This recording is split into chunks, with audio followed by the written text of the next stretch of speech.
I'm going to read from Coming to Jakarta, Part 2, Section 14.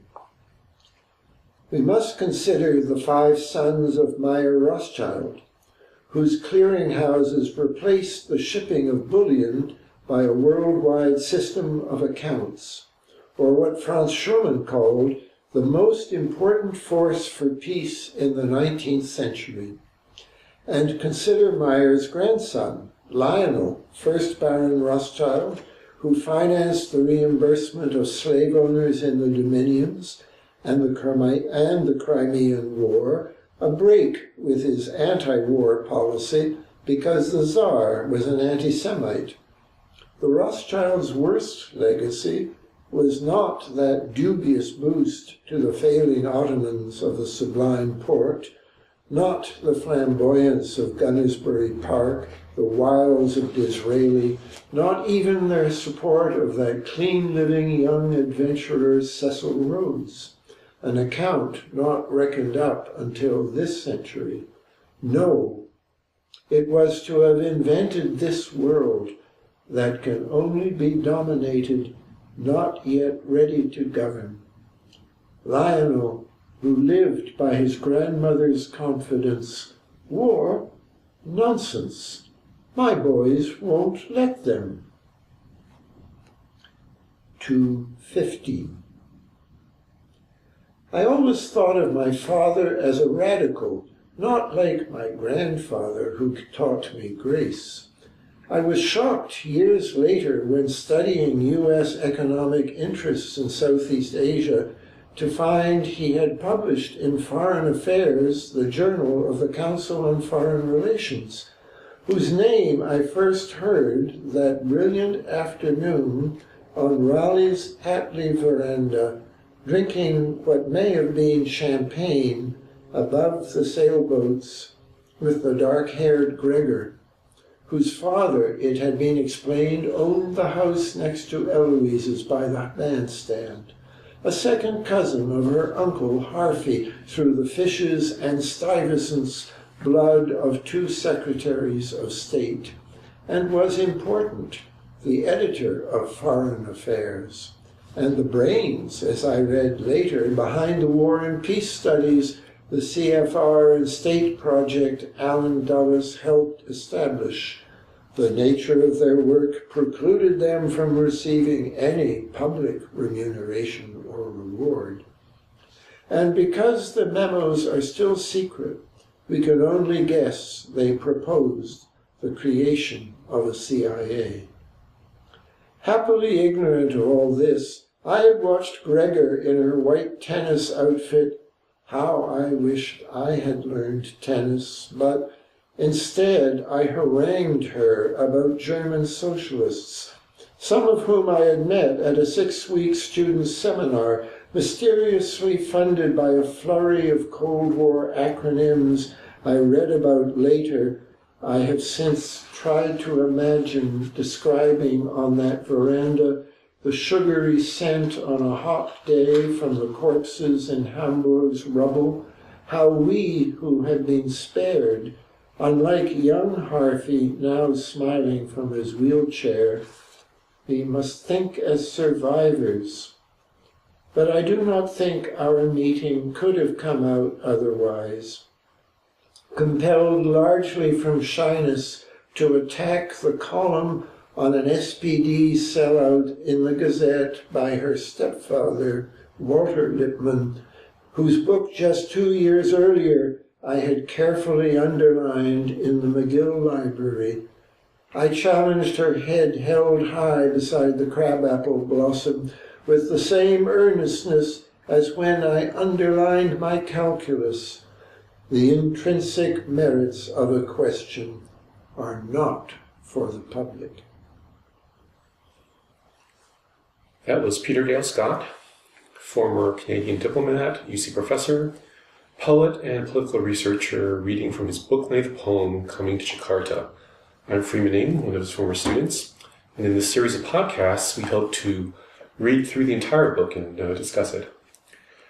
Well, for our viewers so far, I just want to reassure them that this sequence of very heavy, dense political sections is coming to an end soon. Yes, right.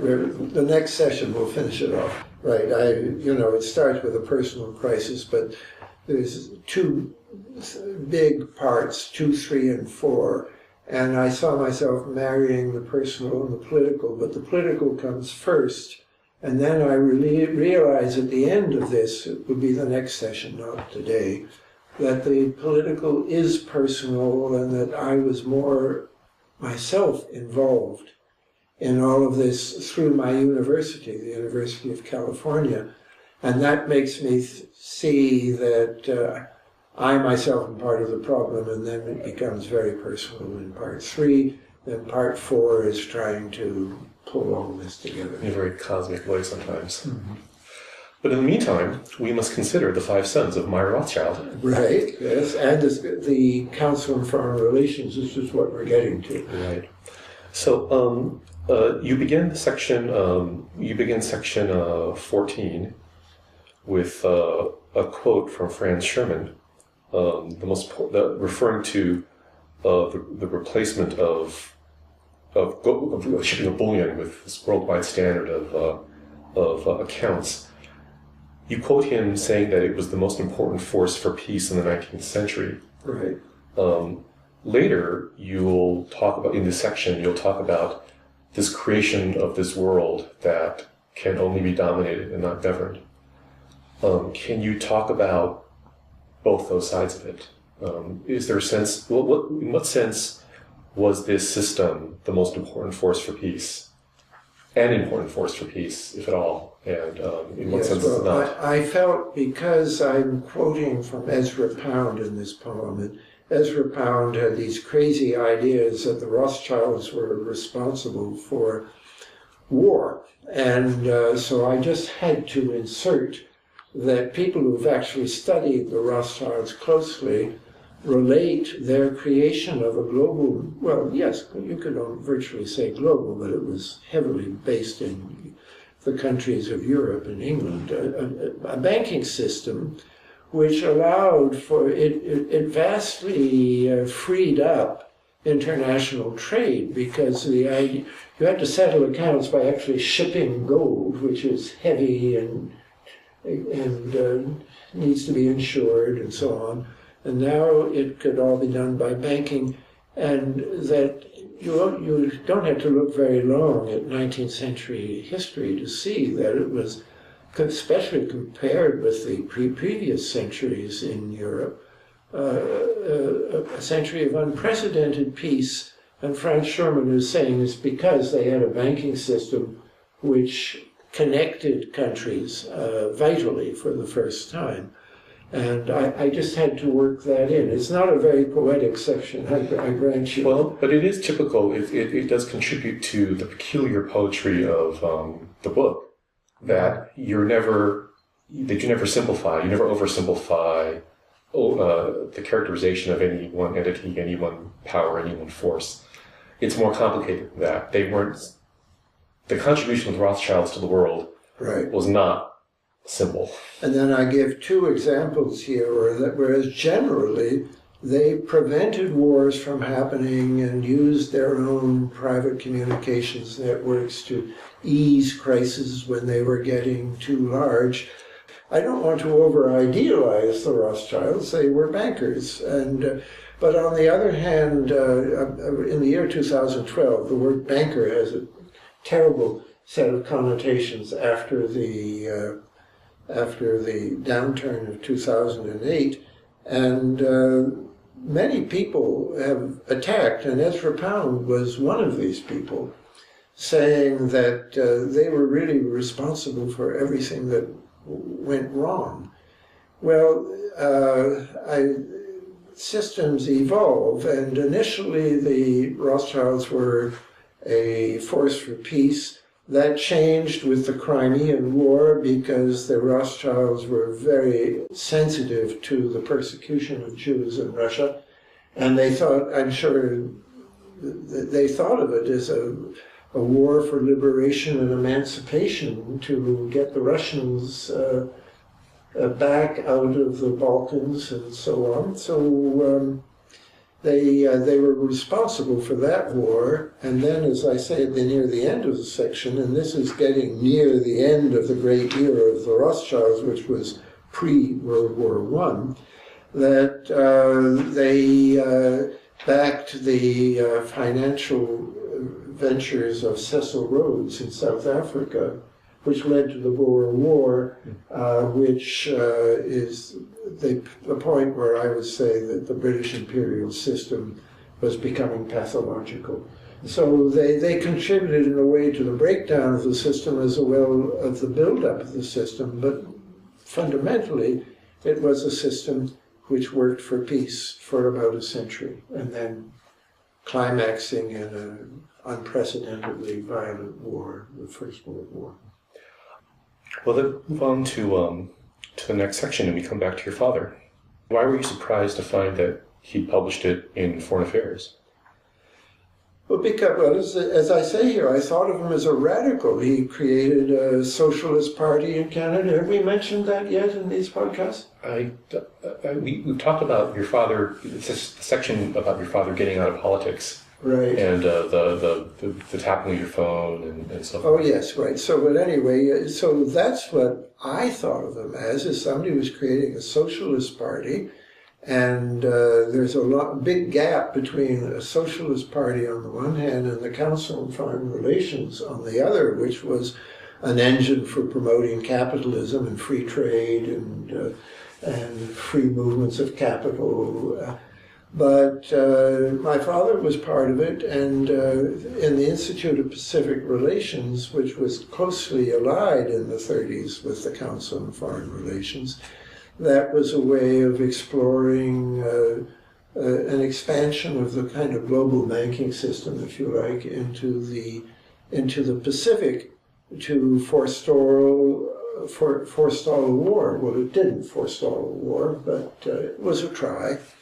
And in this section, the importance of my having drinks with Gregor Armstrong, and I must say, developing an instant crush on this woman, this beautiful woman, fresh with flushed face from playing tennis at the club in North Hatley.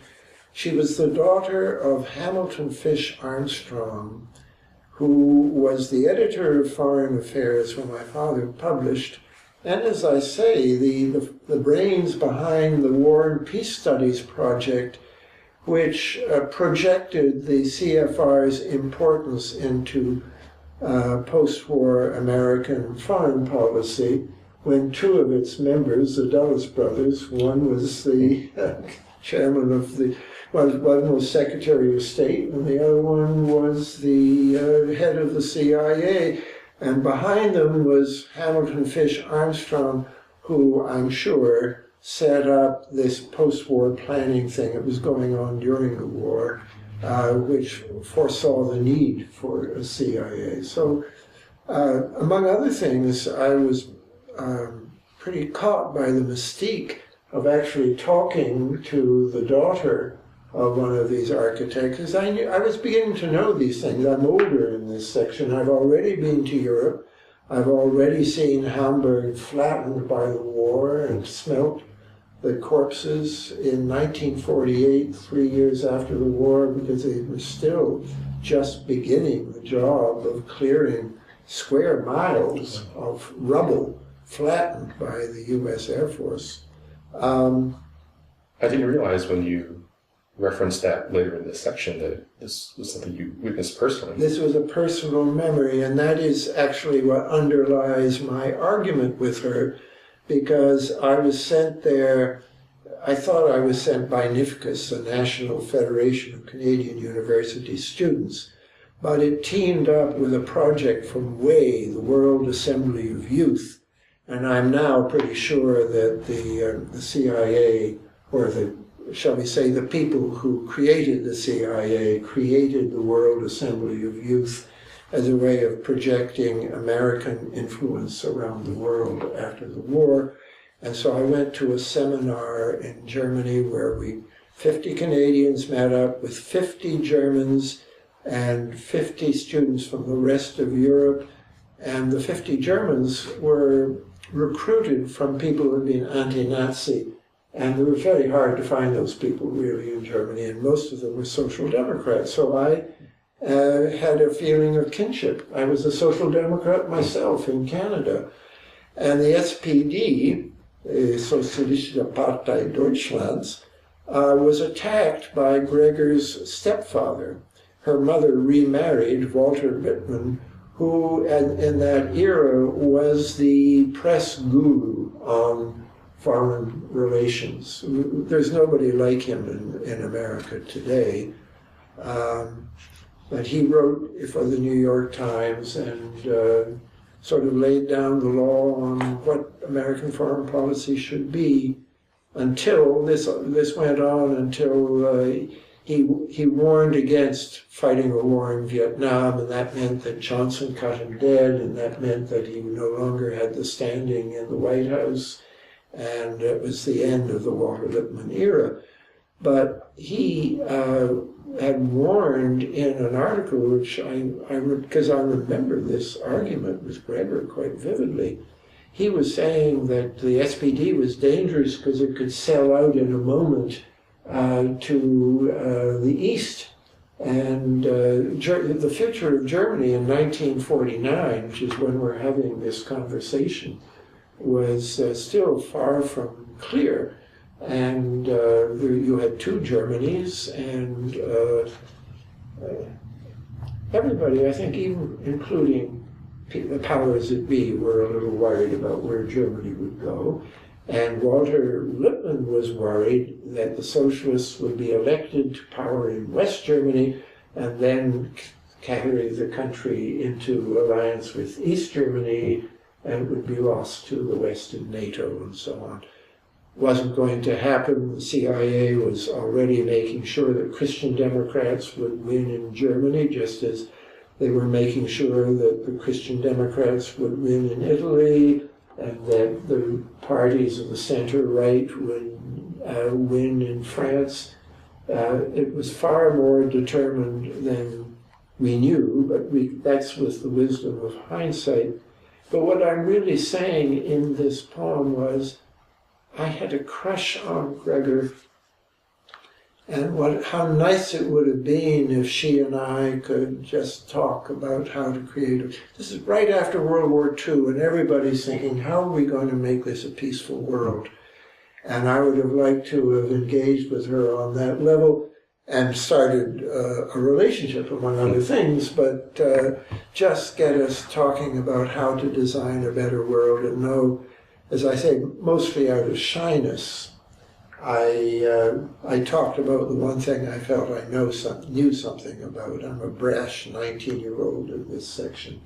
That I knew about the SPD because I met a bunch of them. And it was a dialogue that went nowhere. But what was the exact disagreement? What was the argument?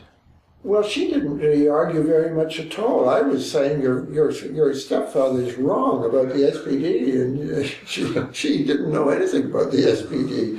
So the argument was all coming from me, that they're good, not to worry about them. And I think technically I was right, but I think it was a foolish thing to have brought up on a nice spring day, as I say, above the sailboats, because it's on the hill looking down on Lake Massacre. It's an image of the world which wanted to just be able to talk about how to create a peaceful order, a peaceful world, a peaceful existence, and couldn't. I think only people my age or thereabouts can remember what it was like after World War II, the horrors of the war itself, the relief that it was over, and the sense of an open future that now we can we've seen the errors of the past. Everybody agrees the war was horrible, and so we're going to have a new world. And that was the hopes for the UN and the things which started in that day. And the whole of my life has been seeing those hopes eroded, and the institutions that created those hopes being converted into much more corrupt institutions. Well, it's a good but unhappy note to end on, and maybe to reinforce that, we could do our usual repeat of the end of the section we just read. Maybe you could start with, I do not think our meeting could have come out otherwise. I do not think our meeting could have come out otherwise, compelled largely from shyness to attack the column on an SPD sellout in the Gazette, that's the Montreal Gazette, by her stepfather, Walter Lippmann, whose book just 2 years earlier I had carefully underlined in the McGill Library. I challenged her head held high beside the crabapple blossom with the same earnestness as when I underlined my calculus, and here's a quote from Lippmann, "The intrinsic merits of a question are not for the public."